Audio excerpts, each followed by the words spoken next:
Hi buddy, welcome back. I'm Stratch Professor, and I just really quickly wanted to do a video about the item Manamune and discuss whether it is overpowered or overrated or somewhere in between, because everybody's talking about this item, everybody's trying it out on different champions, and they have been for a few months now. And I talk about it quite frequently on stream, which you should catch, on YouTube every night starting around midnight Eastern Standard Time. So I just really quickly wanted to do a video and just kind of break down my thoughts on it, some of the math behind it, some of the reasoning behind some situations where it might be strong and other situations where it might not be strong. So if you enjoy the content, please be sure to like and subscribe. It helps out a ton. Come by, check out that stream, YouTube, midnight Eastern Standard Time every night. Be happy to have you. Very chill, friendly community. And we do lots of other guides like this on the channel as well, such as one-trick guides, how to macro better, how to micro better, how to manage the lane, what is dodging, when should you be dodging. Hey, thanks for the sub, I appreciate it. And tons of other content. New patch notes, tier lists, every patch, so come by, check all that out. Okay, let's go ahead and get in here. So first of all, what is Muramana? And I have it, or Manamune, spelled out here for you. Most people know what this item is. It's 2,400 gold, gives you a lot of mana, gives you a pretty low base amount of attack damage, and then gives you 2% of your maximum mana as attack damage and refunds 15% of your mana spent.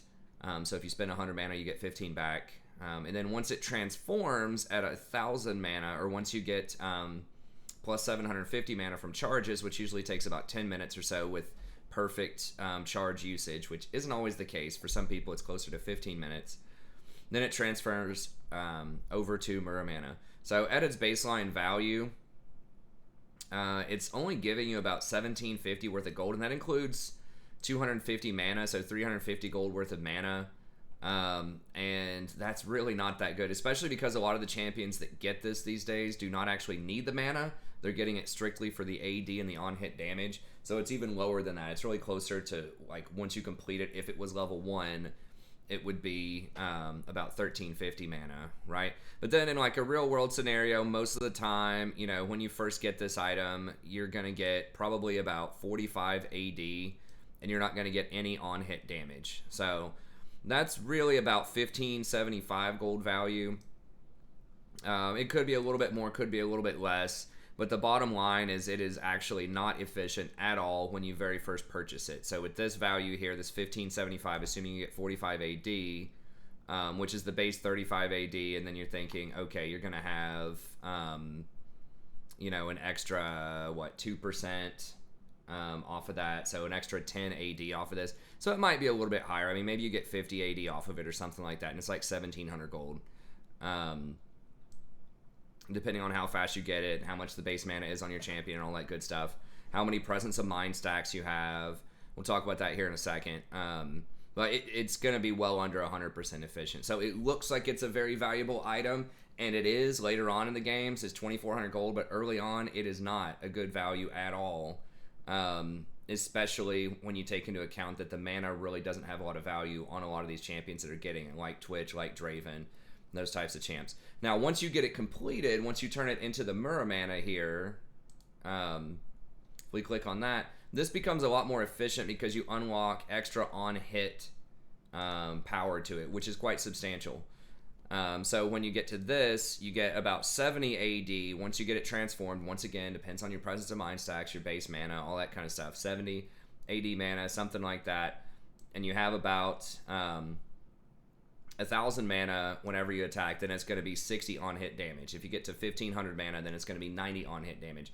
So it's really, really good, right? It's at least like 165%, and, in a lot of scenarios, if you have a lot of Presence of Mind stacks and things like that, you can probably push it up to over 200% efficient. So it's very, very good at that stage in the game, because of a large part of it is because of the on-hit damage is so high that it really can make it worth. So that's really what it comes down to, and we're going to be doing this discussion is it worth the trade-off to have something that is a lot weaker in many cases than other early buy items in order to get to something that's going to be a lot stronger later on in the game.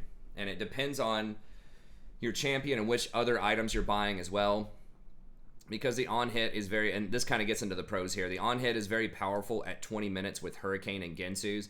The main reason for this is each one of those Hurricane bolts can also trigger this on-hit damage. So if you're doing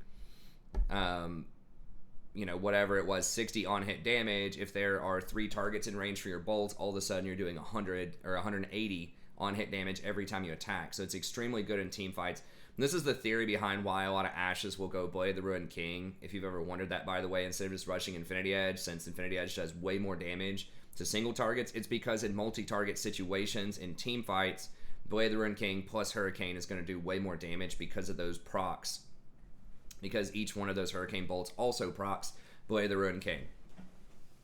Have you ever wondered that? So, Gensu's is another one that works really well with this because every third hit is going to proc it twice. And there are some champions like Twitch where his ultimate will proc on hit abilities on multiple targets. So that makes it particularly appealing as well. So it is a cheap first item as well. It is 2,400 gold, even though, like I just explained, it's not super efficient early on.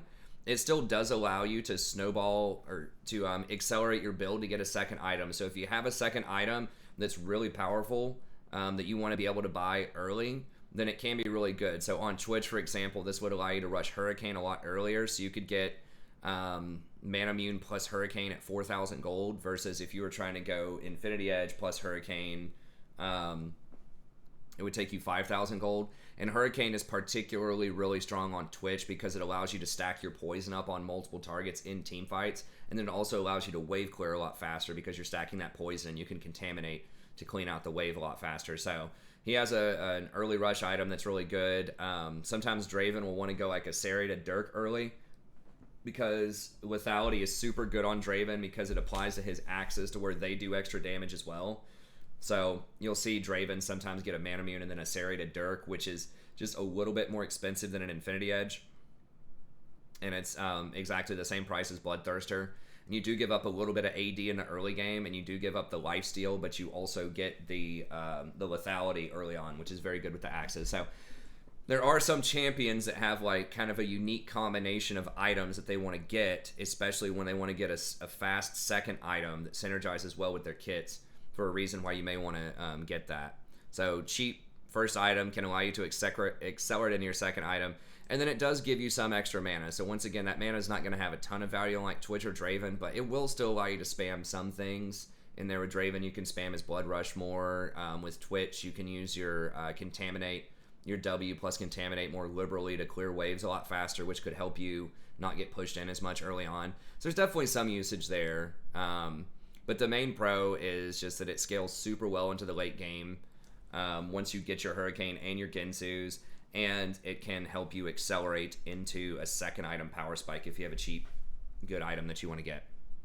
The cons are it's extremely weak in the first 15 minutes of the game until you get it stacked up. I think the best comparison to this is Rod of the Ages, and I think that comparison doesn't get made as much in that it has really low base stats, but pretty much scales over time to where it's really awesome at 10 minutes and very efficient at 10 minutes.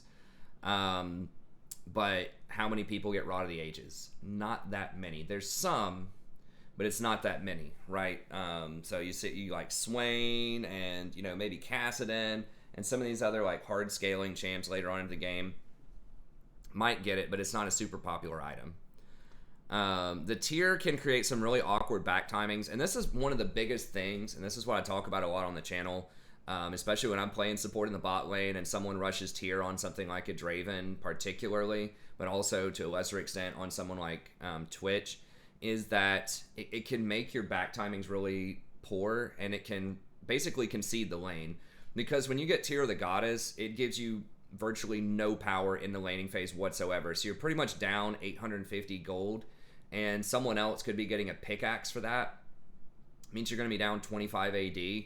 So the name of the game with Manamune and backing is you want to try to be able to get your pickaxe first on an early back. So you want to you have to find some way to force them to back. So you have to like push them in and then try to force a preferable back timing, or like call your jungler down and get them to gank. But you have to get out of there and get your pickaxe and force them to back before they get a BF sword. So you have to get your pickaxe immediately, come back to lane, and then you have to hold them in lane, right? You can't ever let them get a BF sword. You have to keep pushing them in, keep pressuring, and if they ever go back to get that BF sword, you have to punish. You have to either get a dragon, get a scuttle, go get a good roam in, something. because when they come back to lane with a pickaxe, they're going to massacre you most of the time for about 5 minutes if they know what they're doing, if they press their advantage. So you have to be very careful with that. Now, if you're against another tier user, if you want to go like tier Draven into tier Ezreal or something like that, or if you're just hard losing the lane anyways, and there's pretty much no way around that, right? If you're playing Twitch and you're against something like a Draven Leona, and you're like, okay, we're probably going to lose, off of the first 2 items anyways, so I might as well just pick something that scales. That's a choice you can make. But if it is kind of a lane that's up for grabs, if you get a different item other than tier and you choose to get tier and concede the lane, that can have some serious repercussions. So that's kind of the name of the game, is if they have a BF sword plus a pickaxe, which is about the price of Manamune, they're going to be very far up in terms of AD, right? They're going to be sitting on, 70 AD, and you're going to be sitting on, 45, 50, maybe 55 AD. Or they're going to be at 65 AD. So, anyways, they're going to be pretty far ahead of you. And then Infinity Edge, once it's completed, is going to be much, much stronger as well. And people discount it. Infinity Edge's build path sucks, so people forget just how strong it is once you complete it. Because not only is it 80 AD and 25 critical strike, which is basically 25% extra damage, but it also adds that additional modifier where all of your crits are doing 50% extra damage. Or, let me see. Can't remember if they nerfed it off of 50 down to 25% extra damage on the crits or not. Yeah, okay, so it's 25% extra damage on the crits instead of 50. But nevertheless, that's a lot, right? So that's like you're getting an extra 25% value off of your crits. So 1/4 of that would be like 8. So you're pretty much getting 33% extra damage on your auto attacks whenever you complete Infinity Edge. So you're getting 80 damage, and then basically read this text as deal 1/3 more damage, right? 33 to 35% more damage on your autos, which is obviously a very massive deal in the early game. And then it scales so much better, right? Because then all of your crit gets an extra 25% value on it. So not only is it a very good single item power spike, but it also accelerates your build and adds this multiplicative advantage to all of your other items that you're getting. Muramana kind of does that, but you have to get very specific items. You have to be someone who's getting Hurricane and someone who's getting Gensu's, at least one of those items, probably, to have that extra scaling. So you have the multiple procs off of Gensu's, or the Hurricane Bolts have multiple procs. But a lot of other items out there don't really scale with Manamune. It doesn't have attack speed on it. No critical strike, no attack speed, and very low utility. So it has no defensive stats, no lifesteal on it. Just doesn't do a lot for you, right? Whereas Storm Razor has that slow on it, Essence Reaver has the CDR on it, and then of course Infinity Edge, like I said, has the crit and has the extra scaling modifier that you're getting early. So a lot of other items just do a lot more off of single completion. So it's got some really awkward back timings. You can be pretty far behind if you're not careful with it. Now, Sneaky did an awesome video on this. I won't do all of the math here again just because he's already done it. And I will link this video in the description, so go check it out. It's from Sneaky. He makes the case for why Manamune is really good and kind of walks through it. He does, he attacks, I think, 5 different dummies, uses Twitch as the example, and why potentially it could be pretty good. Now, he is making several assumptions in this, though. He's talking about the mana that you get. So you get Presence of Mind, which can give you up to 500 mana, and that translates over into 10 extra AD when you take Presence of Mind as your secondary rune. Now, if you do that, you don't have Triumph, which does heal for quite a bit and does provide a decent chunk of extra gold in a lot of games, especially if there's a lot of kills going around. So that is something that's definitely worth considering.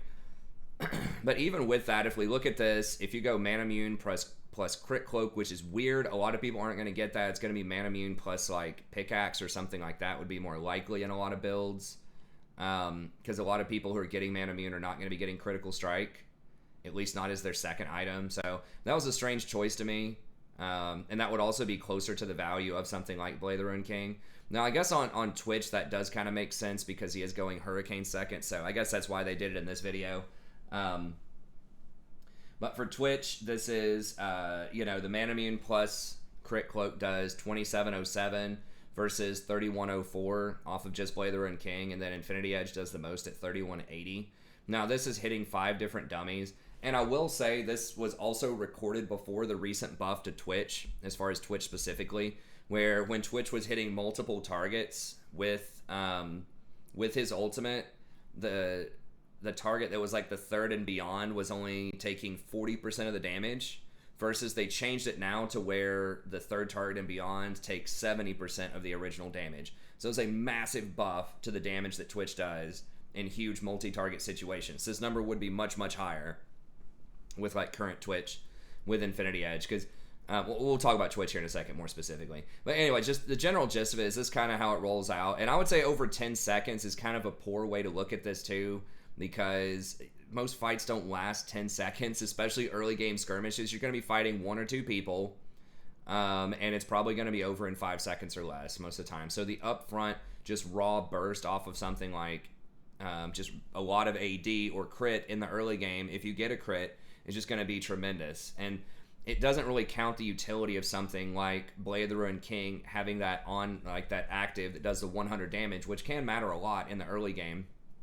The Bilgewater active, and then being able to steal their movement speed so you can chase them down even after they flash, getting the lifesteal to help you stay healthy so you're ready for all-in trades. So it kind of discounts a lot of the utility, but even just on a cost basis, this is roughly sort of what happens is Manamune is significantly weaker early, and then once you get to your 2 items, so around level 12, you know, aka like 25 minutes into the game, it does start to get better, right? So you get Manamune plus Hurricane plus Pickaxe, then it's 5100 against the target. Blade of the Ruined King does fall off. Sadie. But Infinity Edge is still stronger. So Infinity Edge plus Hurricane on Twitch is still going to be more powerful, even at 25 minutes in the game, at level 12, right? Then I think he goes down, one more step after that, where once it's fully decked out, right, once you have your Mirror Mana plus Hurricane plus Infinity Edge, then it's going to be way stronger than most of the alternatives, right? So the key thing to note here is Infinity Edge is a really damn good item. Like, this is a video about Mirror Mana, but Infinity Edge is really the all-star here, where it was better in every single scenario. Something that involved Infinity Edge was the best case. But let's look really quickly at some of the common users of Mirror Mana and talk about when you should get them. And I kind of gave them a 1 to 10 rating, like 10 being you should get this item all the time on this champion, and then 1 being you should never get this item on this champion. So just some of the common ones who will try out Manamune: Senna, and I have them linked here as well. And what we're going to be looking at here are the overall win rates on single item power spikes. This is just kind of some statistical reasoning. And once again, you have to contextualize this stuff as well. You can't look at just the raw stats. You have to look at sample size. You have to think, theoretically, like, why would they get this item? What's going on in the game? Are they probably really far ahead when they do this? Are they really far behind? Are they in a good matchup if they're choosing to do this? Are they in a bad matchup and just trying to play defensively? So you got to contextualize stats a little bit, but I think it's a good place to sort of start the conversation is to look at, and I'm just using the website Wallalytics, and I do this all the time in my videos to kind of look at the statistical side and get the qualitative side, sort of my perception, my interpretation, my opinion on different items, to kind of have some stats to just ground it a little bit more in something beyond just my sort of perspective. But if you look at Senna anyways, there's no other choice. Like, she's so weird in how she builds and how, like, no other stat is good on her other than raw AD for the most part, that you just kind of have to get Manamune, because she loses a lot of value off of crit. She has, like, no value off of attack speed. And so she's just a really funky champion that pretty much always has to get Manamune. So it's just not really negotiable. Maybe there's a universe with the item reworks where something like a Storm Razor, like the old school Storm Razor that had a guaranteed crit on the first hit, like something like that, you might get on her. But for now, there's really no negotiation. She's 10 out of 10. You have to get it on her. There just aren't any other, like, reasonable choices.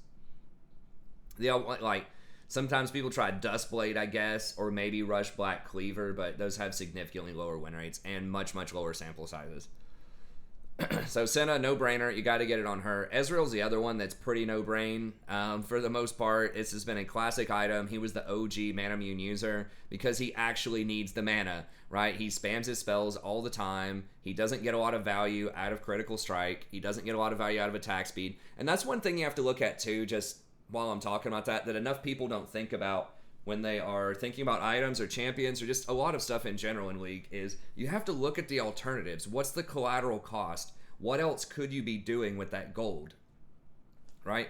Which other stats could you be investing in instead of the current stats that you're buying, and would those stats be better on that champion, right? So when you're opting into Manamune, you're saying, I think that what this item does is better than critical strike, it's better than attack speed, it's better than anything else I could be doing with this champion, right? So when you look at Senna, there are no other options because she's terrible with attack speed, and she's terrible with a lot of the crit items because she gets free kit from her ghost, and she gets modified values on her crit, so you're not getting the full value out of it. And then Ezreal, same kind of thing. Critical strike, pretty bad. Attack speed, pretty bad because he's doing most of his damage from his Qs, right? And his abilities. His W, his Q spam, his E.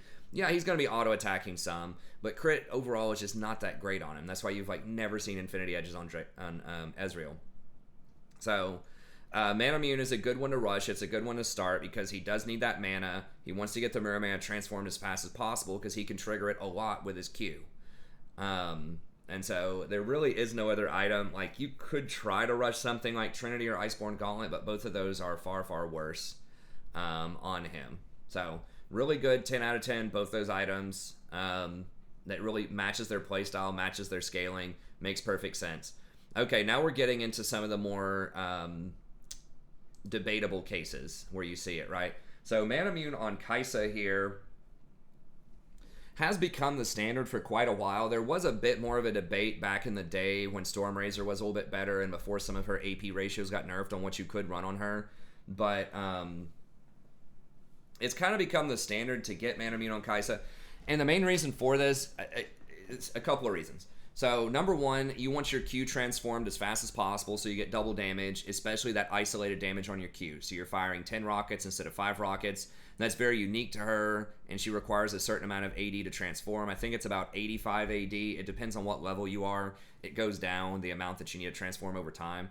But it usually lines up to where if you get double pickaxe and you complete your Manamune, then that's enough to transform your Q. So you're getting a lot of extra value off of Manamune on Kai'Sa once you get that transformation. And the second pickaxe scales, builds right into Gensu's, so you're not sacrificing anything in your build to go double pickaxe. So that's what a lot of Kai'Sas are doing lately, is they'll go double pickaxe, and it does delay your Manamune a little bit, but it gets you to that transform even faster, and allows you to power spike harder off of the rocket transformation. So usually it's double pickaxe into Manamune, into Gensu's, and she also will get the Gensu's, and she'll get the Hurricane, which are two items I mentioned before that are great with Manamune once it gets transformed, because you can either get multiple procs on the same target with Gensu's, or you can use the Hurricane to get procs on different targets. And that works really well with her passive as well. So her passives can stack up on multiple targets with Hurricane, and it can proc multiple times on the same target with Gensu's. So it just works really, really well because she goes double on hit items anyways. And so it is super strong. However, interestingly enough, when I was making this video and checking this out, if you'll notice, what's the strongest single item power spike on her? It's actually Infinity Edge, believe it or not. And so Infinity Edge actually has a 5% higher win rate with a pretty decent sample size, 1,900 games, because that will also transform you, right? So when you get Infinity Edge, that 80 AD plus any AD that you get off your runes is going to transform you. And if you think about, okay, Pickaxe plus Manamune is going to be 2250 gold, right? If you just pay 125 more gold, you have Infinity Edge, right? So it's not that much more expensive to get your Q transformed. Now, the trade-off with this is you're not going to be able to evolve your E because you're not going to have the attack speed off of Gensu's if you're doing that, right? So your E is going to take much longer to come online, but you are going to get your Q online at about the same time. You are going to have the critical strike, so your upfront damage is going to be much higher, and that does scale really well with Hurricane also, because those Hurricane bolts can crit, and Hurricane itself has 25% crit on it. So Hurricane works really well with crit builds and on-hit builds, and it's just like a super OP Zeal item on a lot of champions out there. But that's actually a really good 1-2 item power spike as well, is to be able to go for Infinity Edge, Hurricane, and then I'm not sure what you would get third items. It's so rare that you see crit Kai'Sa But I guess you could end up getting something like Phantom Dancer third, or Essence Reaver third, or something like that. But I just thought that was really curious and interesting that it was so strong. And then Essence Reaver is more popular and still allows your transformation on time, I think. 70 AD is getting a little dicey. I'm not sure if that's going to be enough with your runes. You might have to start some kind of AD item next. So it might be like Essence Reaver into Infinity Edge with this build. And if that's the case, you could go Essence Reaver plus Pickaxe. Or you could go Essence Reaver probably... No, you'd have to go Pickaxe if you do Infinity Edge second. Or Storm Razor second. Maybe you could get a Longsword or two.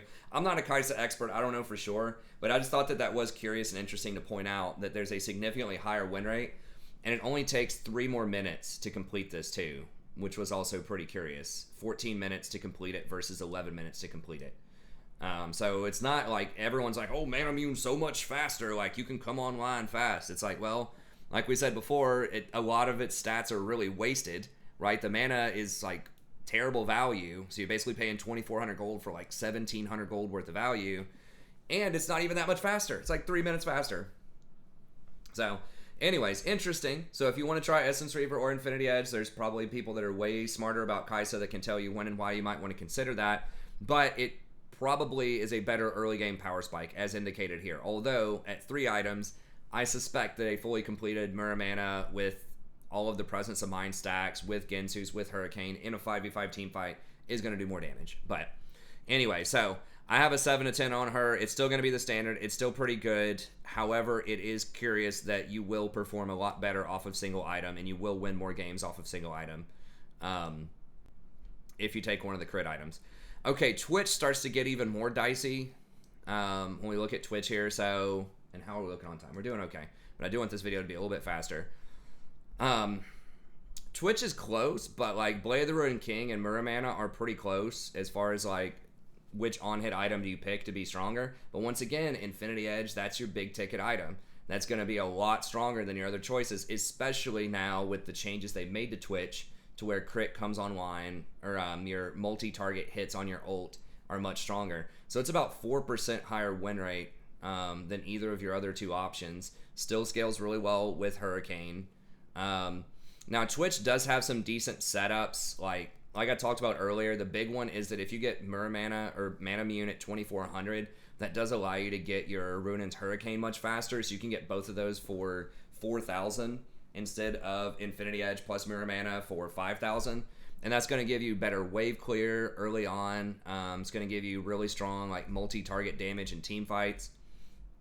So you do have that. You are a lot worse at single target, just sneaking up and killing somebody, or if they engage on you, like taking forced trades early game if you have Muramana versus Infinity Edge. Because once you get that BF sword, you can really blow people up. I mean, so that can allow you, if you get a kill or two, to start snowballing really hard as Twitch and completely bypass his crappy early game if you just get slightly ahead. So some of that's going to depend on lane matchup. If you have a really good early dominant support, you have a Leona or a Nautilus or something like that, and they're playing like Vayne, Soraka or something, you might want to opt more into the Infinity Edge. Once again, if you feel like you're going to get stomped, you're against Draven Leona as Twitch, Janna, maybe you want to consider getting Muramana. I will say in general, though, if you, just as a side note, if you do have a Janna on your team, you need to try to go crit, because she gives you a lot of extra AD off of that shield, and the AD scales with crit. It doesn't scale as well with on hit.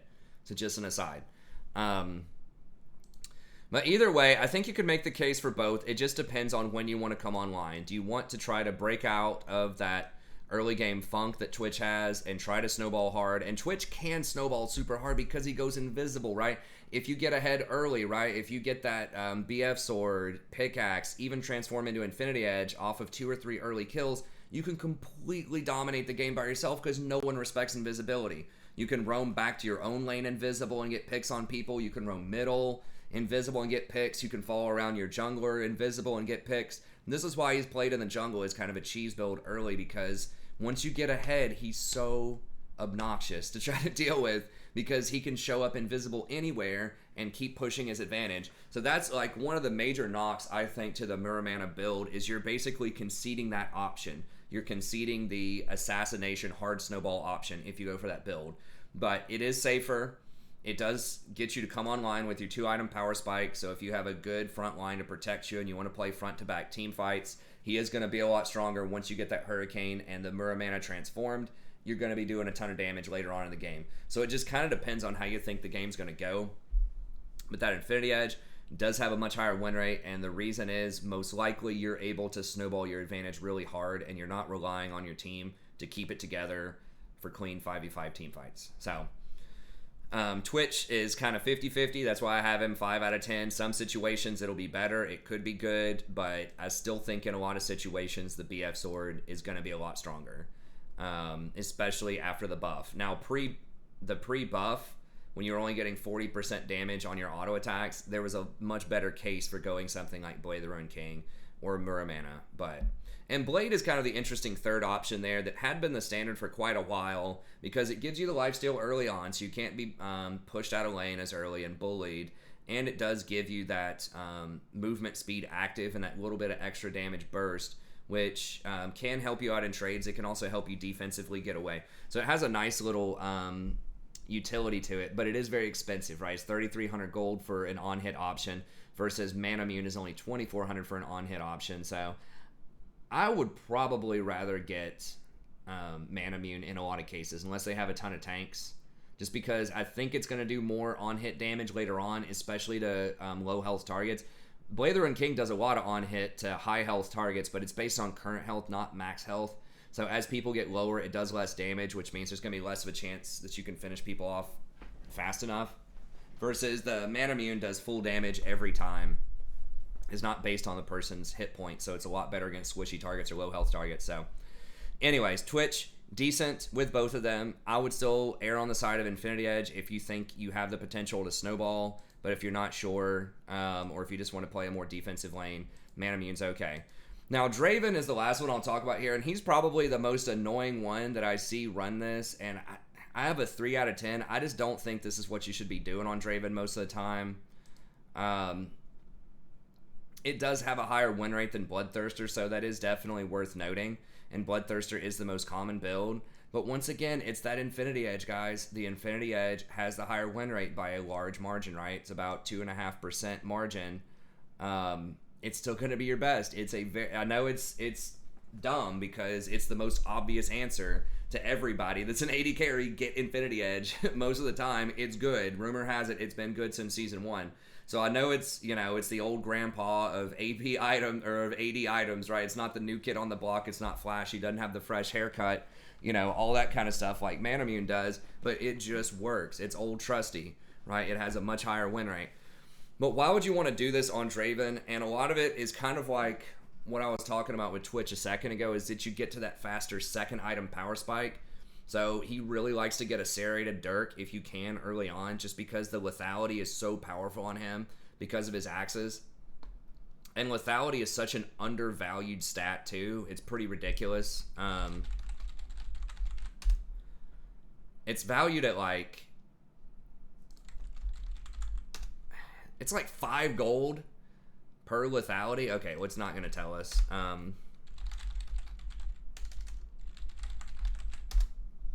don't know why it's having a hard time clicking on lethality. I mean, it said the armor pen or whatever, but this is what I want to look at. Serrated Dirk.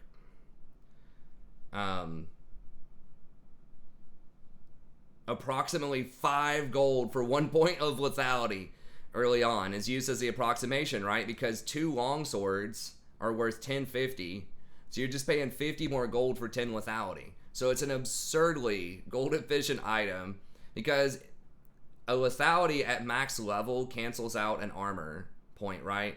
So this doesn't fully cancel this out, but even at early levels, you get 50% value, maybe even a little bit more out of that, like 65% value out of this early on, which means that it's going to be canceling out like 6 or 7 armor, and armor is 20 gold each, so you're basically paying 50 gold to get 150 gold worth of value off of someone. But it's even more valuable than that, so you're getting like 3 times a payout when you get lethality a lot of times. But it's because his spinning axes do like how they interact with other people, and I guess I don't have the Draven tab pulled up anymore, but the spinning axes scale really heavily off of raw AD, and they scale off of lethality because it's a physical damage ability, so lethality affects physical damage. They cannot crit. The bonus damage cannot crit because it's an on-hit damage whenever you attack. So it cannot crit, but it can apply lifesteal. So that's why you see these funky builds with Draven a lot of times. Like, why is he rushing Bloodthirster when no other champion in the game pretty much rushes that item? And it's because he gets so much lifesteal off of it because his axes trigger lifesteal. So it's a unique kind of weird interaction. The same is also true with lethality, where it triggers lethality. So, that scales super well over time. And the lethality itself does work off of Manamune because the extra damage that you do on Manamune is physical damage once you get it transformed. So that extra, 60 to 90 damage you're going to do off of that on hit is going to be amped up even more because it's going to shred through their armor. So it does have that synergy with his axes, with the fully completed Mirror Mana. So it makes sense why you would want to get something like this on Draven, because you can get Manamune plus a Serrated Dirk for basically the exact same price as Bloodthirster. So you're going to end up with like 45 AD here. Serrated is what? 30. So you're going to get about 75 AD, maybe even the full 80 AD off of the Serrated Dirk plus the Mirror Mana. But you're also going to get the 10 lethality on top of that. So it basically reads 80 attack damage, 10 lethality, plus the Manamune scaling, pretty much. You get the mana, but that doesn't matter as much. So it's like Manamune scaling, so you get scaling over time that's pretty good, but you also get 80 AD plus 10 lethality. Versus something like Bloodthirster is 80 AD, 20% lifesteal, and a defensive shield, which can help you out. So it's a lot worse than that. However, Infinity Edge gives you 80 AD plus critical strike plus the modifier for critical strike, which does scale really well with other crit items over time. So yes, the bonus damage doesn't crit, but the base damage still crits. So that's still going to be your biggest, heaviest hitting item, and it's about the same price. It doesn't have as much, but like there's a certain window of time where maybe it's a little bit weaker, right? When you get your fully completed Sanguine Blade, where you get lifesteal, attack damage, lethality, and you get the opportunity for that Blood Pursuit if you can get people isolated. So, maybe on Mirror Mana Transformed plus Sanguine Blade might be stronger than Infinity Edge plus something like Essence Reaver. I'm not 100% about that. Or Rapid Fire Cannon. So, later on in the game, yes, I can see it. And yes, I could see why maybe it's better than Bloodthirster early on, potentially. But the biggest thing for me is you sacrifice so much of your early game, like really early game, trying to complete the Mirror Mana, right? So on your first, 2,000 gold or whatever, you're going to be so much weaker when you have to buy tier instead of getting a pickaxe or instead of getting a BF sword. It's a lot weaker, and Draven really wants to dominate early. That's Draven's whole thing, right? Is you get bonus gold from crushing people. You get a lot of free AD off of your spinning axes early. You're just built to massacre people in the early game. So to me, opting into an item build path that's going to make you stronger in the mid game on 2 to 3 items is just not where I want to be on Draven, right? Because he's going to be a lot weaker late game if you don't snowball early, because he doesn't have any multi-target abilities, right? He's not going to get Hurricane. He's not going to get Ginsu's. So, unlike Kaisa, who's going to be hitting all these different people in team fights with her Hurricane, Ginsu's, and Twitch, with his ultimate plus Hurricane. Like, there are so many, or Jinx even, with her Infinity Edge plus Hurricane. There are so many other champions that just deal multi-target damage or have some kind of, utility about them, like Ashe being able to use her arrow, and she's got her slows. She's hitting multiple people with Hurricanes, Hurricane bolts. That just puts him really far behind, because it's like, what does Draven do? It's like, okay, he auto attacks and he does decent upfront damage off of his autos, but he can struggle in team fights. So I just think if you're going for Draven, oh sorry, the camera's freaking out there. Hopefully that hasn't been happening for too long. There we go. If you're going for Draven, I think you're going for early game. You're going for domination. So that's why I think most of the time as a solo queue Draven player, you should be trying to dominate people early, and I just think that Infinity Edge is going to be the best way to do that. most of the time. Now you do, I was watching some Koreans and some pro play. I don't remember which match it was, but there are definitely very smart people that get the Mirror Mana, Serrated Dirk, and then we'll get the Sanguine Blade, and that does open you up a little bit more to being able to get something like an Edge of Night as a secondary item, which can be very good against hard engaged champs like Nautilus, like Leona, and stuff like that. So the build path is definitely viable. It's definitely something that you can do.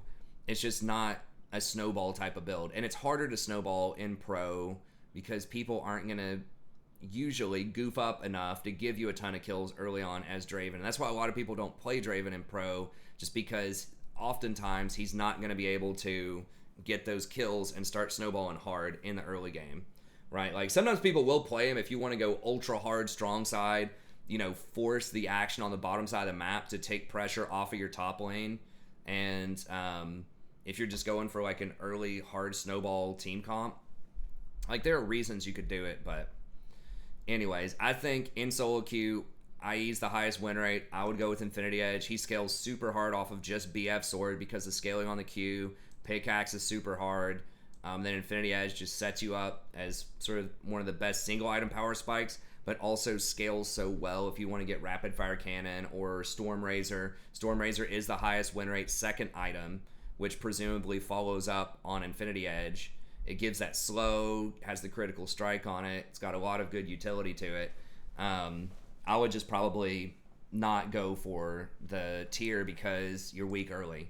Versus like Kaisa and Twitch, as I keep saying over and over again, they're already weak early. Like you're not giving up too much if you want to go for the Mirror Mana build because it's unlikely they're going to be able to take over the game early anyways. They're way better on 2 and 3 items, and they scale very well into the front-to-back team fight style later on into the game, whereas Draven doesn't have that option. He needs to do well early. He likes critical strike a lot and a ton of AD in the early game. So that's why I have him as 3 of 10. Like sometimes, but most of the time I think Infinity Edge is probably better. Okay, rounding out the video here. Final conclusions. Manamune is great at 3 items, and it's okay at 2 items on a lot of champs. If you have specific reasons why you want to hit that second item power spike, so it's mandatory on some champs, obviously, like Senna and Ezreal. But if you have like specific second item power spikes, like Twitch wanting that Hurricane or Draven wanting the Serrated Dirk, I think that it is possible that maybe you could do something like that. Kaisa right now, a lot of times, wants that just to get the double evolve on her Q and her E off of 2 items, off of Manamune, Gensu's, and Berserker Boots. You get 2 of your evolves, I believe. So anyways, I think that can work, but you're going to lose a lot of your tempo in the early game, especially if you ever go back and get a tier and they get a BF sword. You're basically conceding the lane, so you have to have really good mana management. And even if you scale later, if you go down, 30 or 40 CS and 1 or 2 levels early, and definitely if you give up 2 or 3 kills early, or you're giving up dragons, or you're losing your tower like 5 plates to 0, or something like that, it's not going to be worth, probably. You might just get snowballed on. So even if you do have a really good, late game scaling off of the Mirror Mana, so even if you do go Mirror Mana on Twitch and you're like, okay, we can scale out of this, it's like, well, if your team's down 6k at 20 minutes, like, it may not matter, right? So you got to be very careful with that. It definitely can be a value trap. So yes, it does give you a lot later, but is that worth what you're going to lose early? Right, and that's a question you really have to ask yourself. So yes, it is good on 2 or 3 items, but you got to make sure you're not losing too much. And so I think for a lot of people, it is a value trap. Statistically, it looks like a value trap on a lot of these champions that we've looked at outside of Senna and Ezreal. It looks like Infinity Edge is almost always the best first item you can go in most scenarios. I know the build path sucks. I've talked about that in a lot of videos as well. The BF and a pickaxe just feels terrible. Mirror Mana, like the tier just feels good. Like you get a lot of extra mana, you can spam abilities, that feels fun. And pickaxe is, approachable, and completing a full item at 2400, it's like, yeah, it feels great. I can move on and start getting my Zeal item or whatever. But the reality is, it's usually putting you at a disadvantage unless you can figure out some way to mitigate those early losses. But anyways, that's going to be it. Thank you very much. Hope you enjoyed this. Be sure to like and subscribe if you did, and I'll see you next time.